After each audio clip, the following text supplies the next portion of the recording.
Back now with more Base Sunday. For most of us, just picking up a quick bite to eat or throwing food in the grocery cart is a breeze. But if you suffer from celiac disease, you've got to read the labels and inspect everything. Gluten is your enemy. And our next guest is both living with celiac disease and trying to spread awareness and help people like themselves cope day to day. Pleased to say hi to Ann Roland Lee. She's the Director of Nutritional Service for Dr. Schar USA. How are you?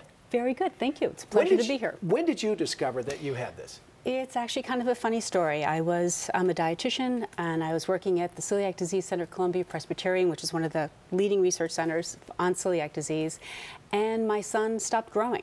And so pediatrician said, oh, it's nothing, we'll monitor. I said, you know what, as a fluke, test him for celiac disease just to make sure. And she goes, Ann, you think everyone has celiac disease now that you work with this? I'm like, you know, humor me. 6 months later, he still didn't grow. So she actually then did the test, the blood test for celiac disease, and he was positive. And so, you know, we did the endoscopy so that there's a full diagnostic procedure, and you realize that if your son has celiac disease, you're carrying something too, probably. I'm carrying something too, and lo and behold, I am also positive, as was my mother. But the irony is, here I was working for years in the field and at one of the leading centers. Well, did you have symptoms? Because we were talking off camera. I worked with a gal out in Boston, reporter. She had migraines. She was just felt awful all the time, and they couldn't figure it out, and suddenly they pinpointed. They figured it out. What we find that's very interesting is that there are people that are very symptomatic, like the reporter, but there's also people that are what they call asymptomatic or have the secondary symptoms, and that was my case where, you know, okay, so you're fatigued, or you don't feel great, or you just don't have the same amount of energy, or kind of bloated, or nothing that you could really pinpoint, nothing you would go to the doctor for. Right. And that was me. So that it's all those secondary kind of symptoms, chronic anemia, low cholesterol, things that you think, well, you know, this isn't so bad. It's a working life. And I know Diana, my friend, who's a reporter in Philly now, once she figured it out, she just feels great. It was like, you know, the doors open and the angels sang, so to speak. You must feel better too then, right? That's the ironic part. You didn't realize how bad you felt until you start being gluten-free.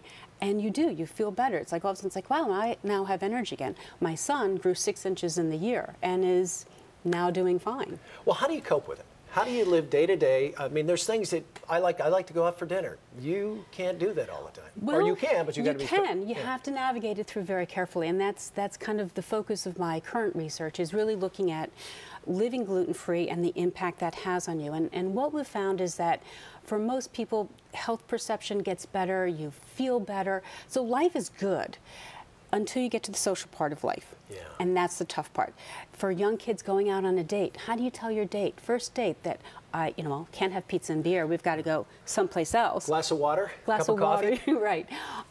So you pick and choose, and you learn to be very careful in how you ask and discreet, but there's a lot of things that you can do just the same as everyone else, and that's part of what we do, is to really advocate to increase awareness, make it more normal, really advocate for people, you know, to be able to live gluten-free like everyone else. What's ironic, though, you live a healthier lifestyle. You're eating better food. Absolutely. Are you not? A gluten-free diet is all your fresh fruits and vegetables, unprocessed meats, tons of great grains, things like quinoa and amaranth, really high-power things, so that it's a ticket for health.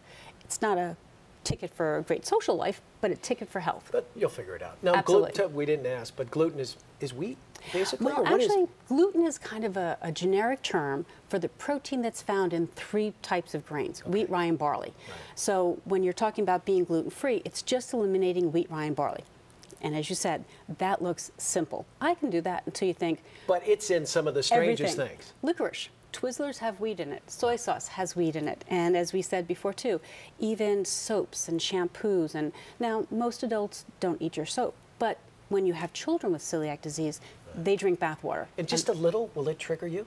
Crumbs will actually make a difference. Really? Yes. Depending, are some more... susceptible? Actually, people always say that. It's like, well, I don't have symptoms, so I don't have to be as careful. And the reality is that symptoms or not, you have to be careful, because even though you may not feel the difference, the changes that are happening in your intestine, which cause the malabsorption, will happen even with a crumb. Last thing, a viewer out there saying, maybe this is what I have, what do they do? Go to your doctor and ask him to do a blood test, because you can test for the antibodies, and that would be your first step. If those come back positive, then you would follow it with an endoscopy, where they actually go down into the small intestine and look at it microscopically and take biopsies to really see what's happening on that, microscopic level. Very good. Well, I know my friend Diana feels all the better, and you too. A pleasure. Pleasure. Thank you. Nice to meet you as well. Thanks, Thank Ann. you. For more information, you can log on to Schar.com. Back with more Base Sunday right after the break. Stay right there.